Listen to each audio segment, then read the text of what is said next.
We all know what to do: eat healthier, save money, be a better friend. So why don't we do it? In today's episode, we're learning about what Jesus had to say about the difference between knowing and doing and how it can change everything.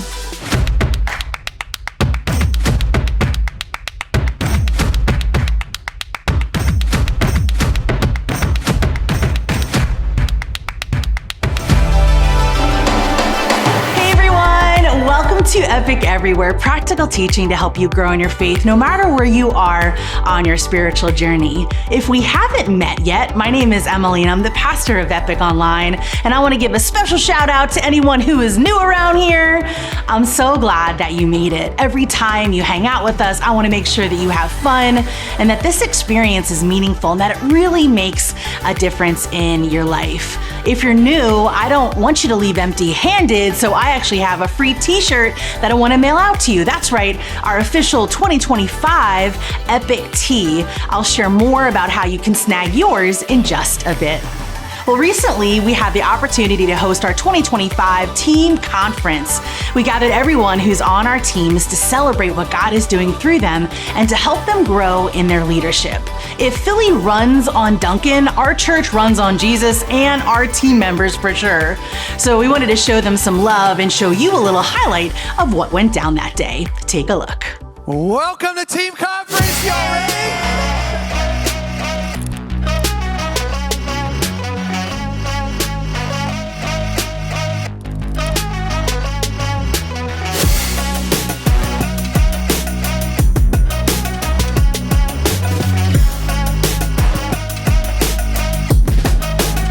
Called by God to build a great church. And it's a team sport. We can't be great without the greatness of others. There's not a greater cause on planet Earth that you can give your one and only life to than the mission of the church, because this is where people meet Jesus, and Jesus is the one that makes all the difference. God looked down into our city and decided that the very best people on the planet to reach this region was us.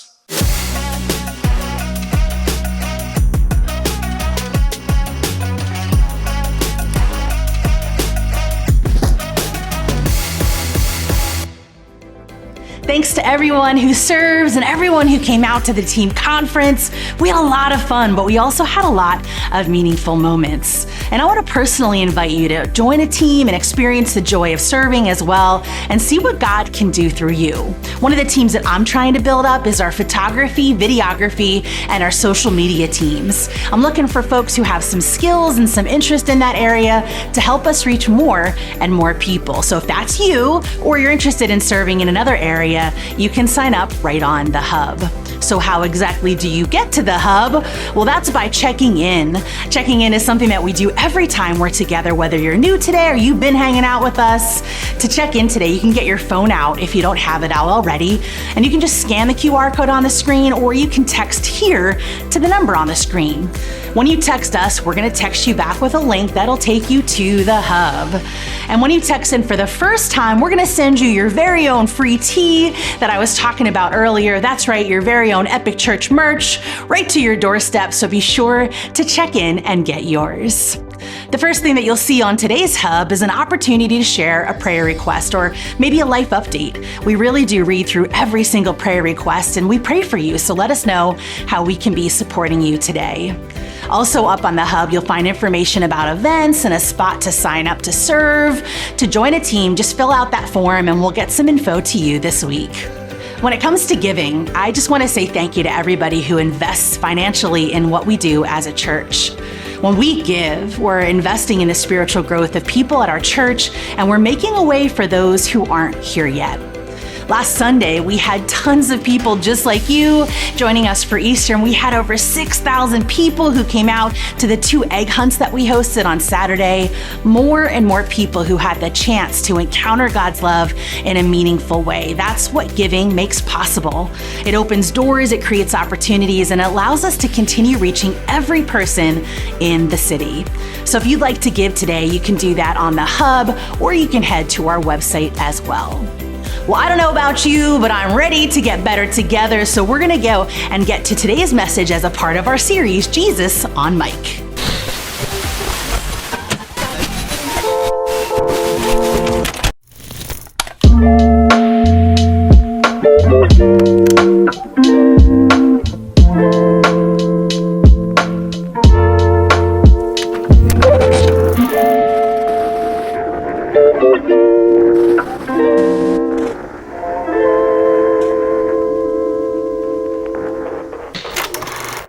Hey everybody, it's so good to see you. My name is Kent, I'm lead pastor here at Epic, and I'm so glad that you're doing church with us today. We're actually kicking off a brand new series called Jesus on Mic.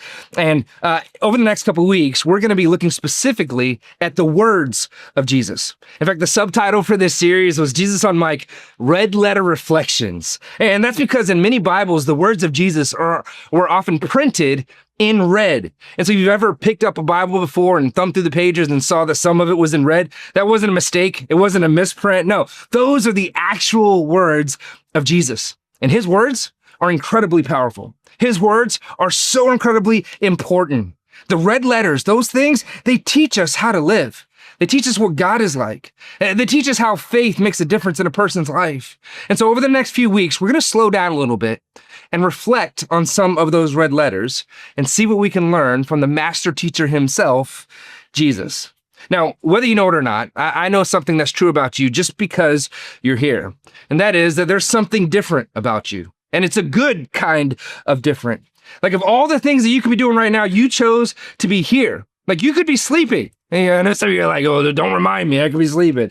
Yeah, you could be sleeping, or you could be knocking something off of your endless to-do list, or you could be catching up on one of your favorite shows on Netflix.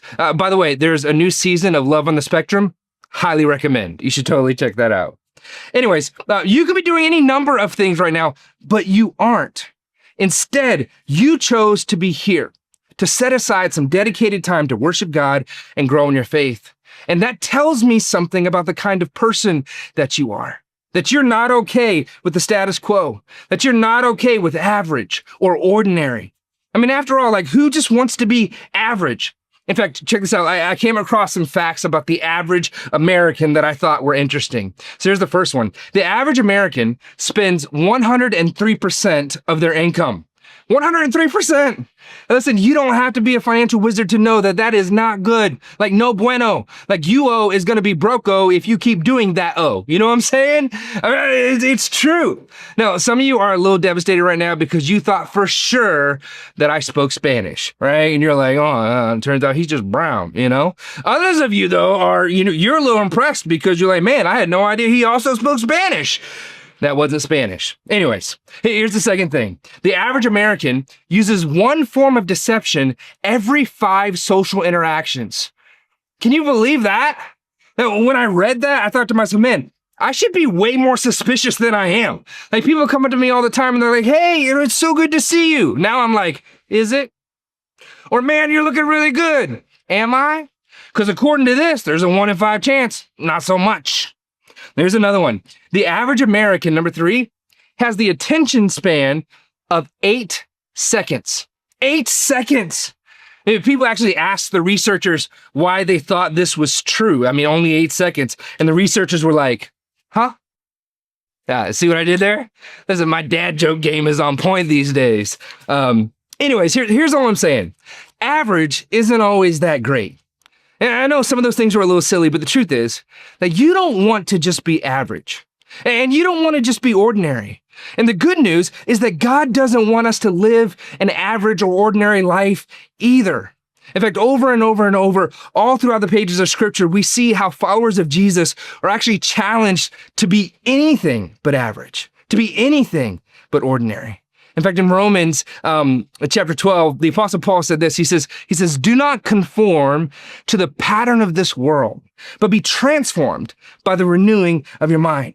See, God doesn't want us to just conform to the patterns of this world, to just be like everybody else, but rather to be transformed by his power in our lives. See, when that happens, then we can be people who do things like turn the other cheek, or who don't just react, but actually know how to respond. People who go the extra mile, people who exceed expectations, whether that other person deserves that from us or not.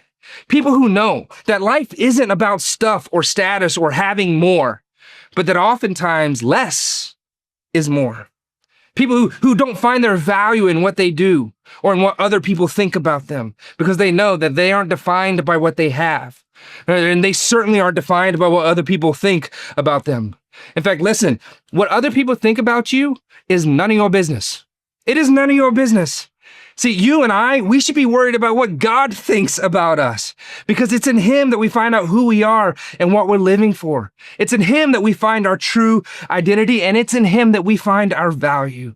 And so over the next few weeks, as we look at the words of Jesus and we look at what He taught, I think that you're going to discover that what Jesus taught us to do and to be as followers of Him isn't just different, but it's actually better. Like as you begin to let these things play out in your life, what you'll discover is that they're not just a different way of being or a different way of doing some things, but no, they're a better way of being, and they're a better way of doing things. See, integrity is better, and gratitude, that's better. Unity is better. Love is better. Forgiveness is better. Generosity is better. Being responsible, that's better. All these things, they aren't just different. No, they are, in fact, better. My hope is that in this series, you'll begin to sense God nudging you. Hey, come on. Don't be average. Don't be ordinary. Don't just do what everybody else does. I want something so much better for you than that. Like you can be different. Like don't give yourself to a lesser dream. Don't settle for something more mediocre or mundane than what I want for you. No, there's so much more available to you than that. And there's so much more in you than you realize. More in you than you know. Because you are called to be different. Now, at the end of Jesus' most famous sermon, it's called the Sermon on the Mount, Jesus wraps up this message with a challenge that I think would be perfect for us to start our series with. See, for 3 chapters leading to this moment, Jesus has been preaching the paint off the wall. Like he's just letting it rip. And he's at the part in his message where he probably should have had the band come out and sing one last song. And you know that song what I'm talking about, the one with like the soaring strings and the anthemic chorus and it's like about how, I'm never going to be the same again. And everybody be singing at the top of their lungs and there'd be tears and snot bubbles and everybody have their hands in the air with that look on their face like something smells. You know what I'm talking about? Just having that moment. Yeah, we did it last week at Easter. You know exactly what I'm talking about. Anyways, instead of doing all that, Jesus takes this moment to make an observation about the crowd that had been gathered there on the side of that mountain. And his observation was true of them then, and it's an observation that's been true of every crowd that has gathered to hear the words of Jesus ever since. Whether that be 2,000 years ago on the side of that mountain, or 2,000 years later on YouTube, or gathered in a rented movie theater in KOP, or in a performing arts center in Center City, or in a 150-year-old building in Roxborough. It's true of all those groups. He looks out at this crowd and he says, I'm so glad that you came out to hear what I had to say about these things. But I can't end this without telling you one more thing. You see, I know that you're all excited about everything that you just heard. But if you don't do anything with it, it won't do anybody any good. Don't get me wrong. I'm glad that you're all here to hear it. And I'm glad that you're excited about it. But listen, just hearing it and just being excited about it, that's not enough. Like anyone could do that. That's ordinary. That's easy. That's average. No, you should be different. He says, look, here's what I know. It's one thing to know what to do. It's another to actually do it. And the difference that I'm talking about, the difference that I want for you, the difference that, trust me, you want for you, it's not found in just knowing. No, the difference is found in doing. And come on, you know this is true. I mean, case in point, like I know a lot about the gym. I know where it is. I know what kind of stuff they have inside of there. I know the kinds of things that they do in there. I know a lot about the gym. But the difference isn't found in knowing, is it? No, the difference is found in actually doing. And if you think about it, like for the most part, knowing isn't really our problem. I mean, isn't it true that in most situations in life, like you know what to do? Like you already know what to do. Like if you wanted to be healthier, you already know what to do. If you wanted to be in a better place financially, you probably already know what to do. Like spend less, save more, live on less than you make. That 103% thing from earlier, that is not going to work. There's a bad plan. Like you already know what to do. If you want to have a better than average marriage, then you know what to do. Like, don't be selfish, put each other first, believe the best about one another, listen well, communicate, do what you say you're going to do, tell the truth, be humble, be kind. Like, come on, you know what to do. But the difference isn't found in just knowing, is it? No, the difference is found in doing. So Jesus looks out on this crowd and he says, hey, we've talked about a lot of things today. And I just want to make sure that you don't think that this whole thing was just about you being here. In other words, hey, you shouldn't be all that impressed with just attendance, because attendance isn't that big of a deal. Now, if this is your first time with us at Epic, first time at church, or maybe your first time in a long time, I want you to know I think that is absolutely awesome. Like, it's impressive that you would take a step and do something different than what you would normally do, right? That's huge. Way to go. But our hope is that you would have such a meaningful experience today that you would come back again next week and watch again and allow this to begin to find its way into your heart and into your life and begin to make a difference in your life. If you're local, I hope that you'd show up at one of our locations. That's our goal for you. But for others of you, you've been doing this church thing for a while now. Our goal for you is different. Our goal for you isn't just attendance. Our goal for you is application. See, it's not about attending. It's about applying. Our goal for you is that you wouldn't just show up and leave knowing what to do, but that you would leave and do what you know. Big shift. Like just knowing what to do, that's easy. That's average. That's ordinary. No, you're called to be different.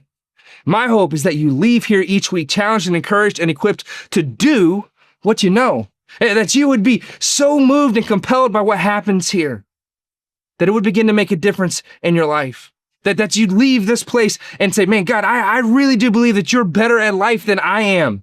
And so I'm just going to trust you with the one and only life that I have. God, help me to begin to see people the way that you see people. Help me to do the things that you want me to do. Help me to be who you want me to be, to serve others the way that you want me to serve others. Help me to give like you want me to give, to care for people like you want me to care for people.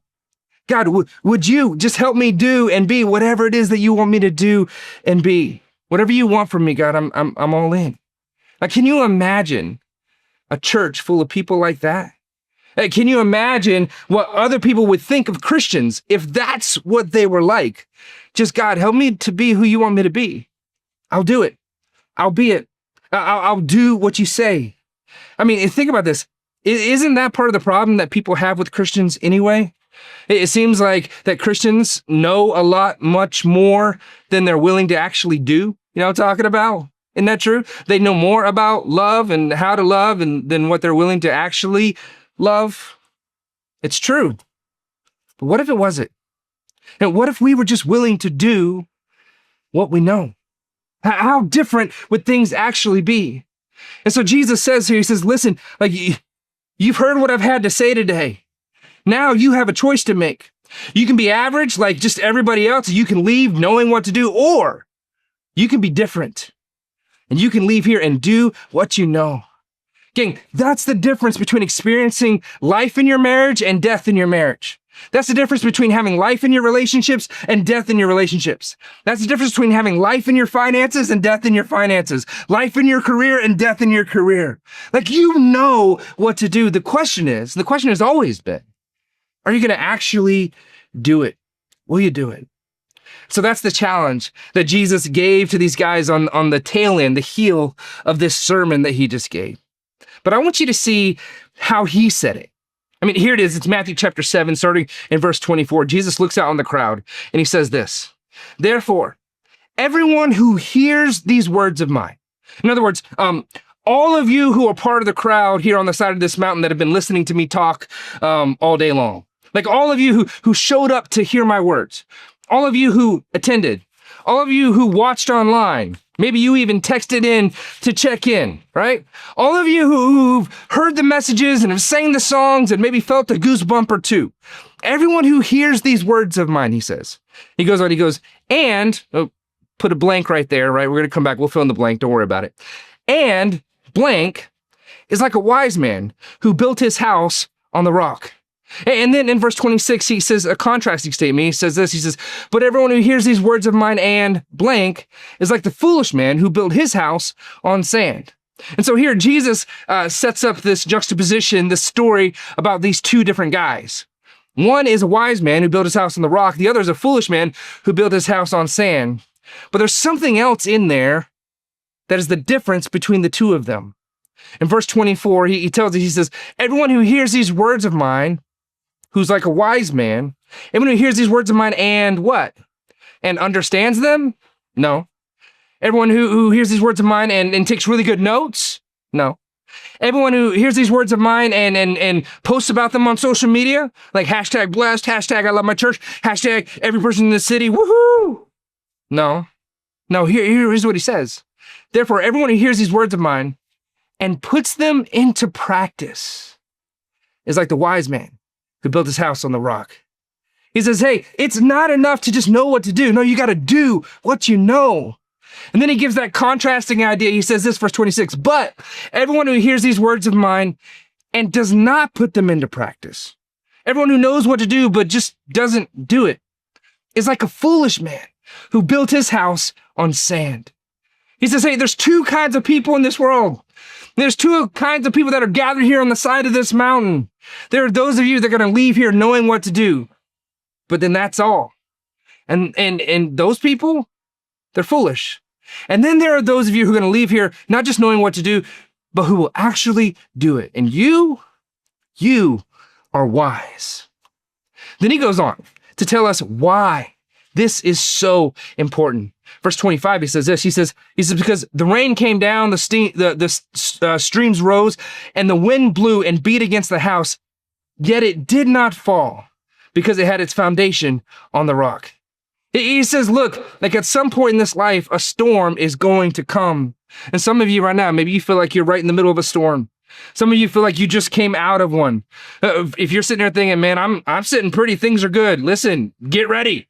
Because I'm telling you, a storm is a-coming. Because storms come for everybody. Jesus says, hey, look, the storms of life are going to come. But I want to tell you how you can be ready to endure each and every storm that comes your way. I can't promise you that there's never going to be anything that takes you by surprise, but I can help you have the kind of foundation on the inside of you that's so strong that you'll be able to make it through each and every storm that life throws at you or that comes your way. And it begins with putting my words into practice in your life. Simply put, he says, just do what you know. And then he tells us what happens when you don't do that, when you don't do what you know, when you don't put his words into practice. He says that same storm could come. Whether you're ready or not, it's coming. Verse 27, he says, the rain came down, the streams rose, the winds blew and beat against that house. And because it was built on sand, it fell with a great crash. Now, we go to the beach every other year with my wife's side of the family. A bunch of us rent a house. We all get together every other summer. And one of the things my kids have loved to do since they were really little is to build a sandcastle. And man, when they were small, we were like really serious about it. Like we bring legit shovels, right? I'm not talking about just, like little plastic things, like real metal shovels. We dig a big moat out in front to make sure that the waves that are coming up don't go and beat against our castle and destroy our work. And by the end of the day, the kids are always so proud of what they built whenever we leave. And then the very next day, the first thing my kids would do whenever we get back to the beach is they make a beeline for where the castle was. What do you mean was? Like, well, what happened? Well, because it was built on sand. When the waves finally got to it, it just washed away. And what Jesus says here is, hey, I can't tell you how important this is. Like, if you think this is just about showing up and knowing some stuff, listen, you're building your life on sand. Your life is going to be like that sandcastle. When the storms come, when the waves finally get to it, it won't have the kind of a foundation that it needs to keep from just washing away. He says, but if you want the foundation of your life to have strength to it, then make sure you don't just settle for knowing what to do, but that you decide that you're going to do what you know. Jesus says, listen, what you know is important, but your house is built, your life is built on what you actually do. So here's my question for you. Aren't you tired of building on sand? Aren't you worried that it could all come crashing down? Now, aren't you ready for the kind of freedom that comes from the security of building your life on a solid foundation? Listen, as a pastor, I spend a good amount of my time trafficking in other people's pain. Like, people don't call me when they're having a good day. Like, people call me whenever everything's falling apart. That's whenever I get the call. And I've sat across the table from enough people who have some part of their life that's crumbling or falling apart to know that I don't want that for you. I do not want that for you. A few years ago, there was this thing online called the Crate Challenge. Have you seen this thing? It's where they take a bunch of milk crates and stack them up like a set of stairs. And then the challenge is to walk across this set of stairs all the way up and then all the way down the other side. And at first glance, I got to admit, it looks way easier than it actually is. But then you watch some people try to do it. Because there's no real foundation to it, once you get to a certain point, man, all of a sudden, the people almost always come crashing down.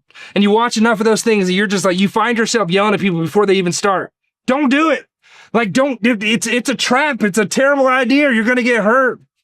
Listen, going through life knowing what to do and then not doing it, that's like doing the Crate Challenge. It is a terrible idea. And I think Jesus would be saying, hey, no, don't do it. It's a terrible idea. Come on. You're going to get hurt. And listen, a broken bone is one thing, but it's another when it's a broken marriage. It's another when it's a broken relationship with your kids. It's another whenever you miss out on the life that God wanted you to have because of it. And one of my favorite quotes as it relates to this idea or this topic is this right here. Unapplied truth is like unapplied paint. It doesn't do anybody any good. The value of paint is in the application. Isn't that true? Like, paint on a shelf is useless. And you could take it, you could shake it, and you could stir it up, you can open it up and admire it for all of its color, but it's never going to do anybody any good if I don't do the work of just taking it out and putting it on the walls. You know what I'm talking about? Like, it's in the application that we find its value. And gang, I find that a lot of times I can open up God's word, I could stir it, I could shake it, I could look at it and admire it, but it doesn't do me any good unless I roll up my sleeves, grab a roller, and begin to put it on the walls of my life and put his words into practice. So, let me ask you a really simple question. What do you need to do? What do you need to do? Incredibly personal, terribly important. What do you need to do? My guess is that you already know. Like, I'm not even asking you to come up with something new. I'm sure there's something that maybe even popped to your mind pretty quickly. Maybe it's something that you learned while at church, or something that you've known since you were a kid, or maybe something that you know that Jesus taught. What do you need to do? Jesus says, come on. Don't settle for ordinary. Don't settle for average. You were made to be different. Don't just know what to do, but do what you know. And I promise you, it won't just be different. It'll be better. In every way, it will be better. So what is it for you? I mean, I know what it is for me. In fact, you probably know what it is for me. And odds are, you know what it is for you too. So what do you need to do? Let's do it together. Yeah? Let me pray for you. God, we love you. Thank you so much that you first loved us. I pray that you'd give us the wisdom to know what to do with what we just heard, and then the courage to do it. I believe that there are those of you who maybe have never stepped across the line of faith to ask Jesus to be the forgiver of your sin, the leader of your life yet. You don't have a relationship with him, but now you're like, man, I want that. Well, if that's you, then just pray this prayer along with me. So Jesus, I ask you to be my Savior. Forgive my sin. Adopt me into your family as a son or daughter. In Jesus' name, amen. Well, hey, if you prayed that prayer, I want to be the first one to welcome you as part of God's family. That really is a big deal. Make sure you text in and on the hub there's a button that says Follow Jesus. Click that button and we'll make sure we get back to you with some next steps and just let you know that we're cheering you on and we're in your corner and part of this journey as you follow Jesus going forward. That's a pretty big deal. Hey, this is going to be a great series as we keep looking at the words of Jesus. I'm telling you, if you let them, and make a huge difference in your life. I really want that for you. Love you guys. See you next week. Such a great message, Kent. Don't be ordinary. Don't be average. You and me, we can be different. So let's not stay stuck where we are, but let's move forward in the direction that God has for us and see all that He's going to do. Deal? Deal. Well, if you haven't taken time to text in yet, that's a great next step for you to take. And when you do check in, you'll see an opportunity to grow spiritually, whether that's making the decision to follow Jesus today or giving or honoring God in that area of your finances, joining a team. We all have a next step to take. So take yours today.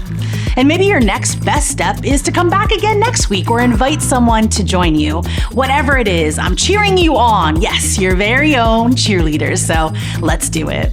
Before you go, would you take time to like, comment, and share this video so we can continue to reach more and more people? These are small steps that we can take that can have a real impact on some other people. And I can't wait to see all of you right back here next week.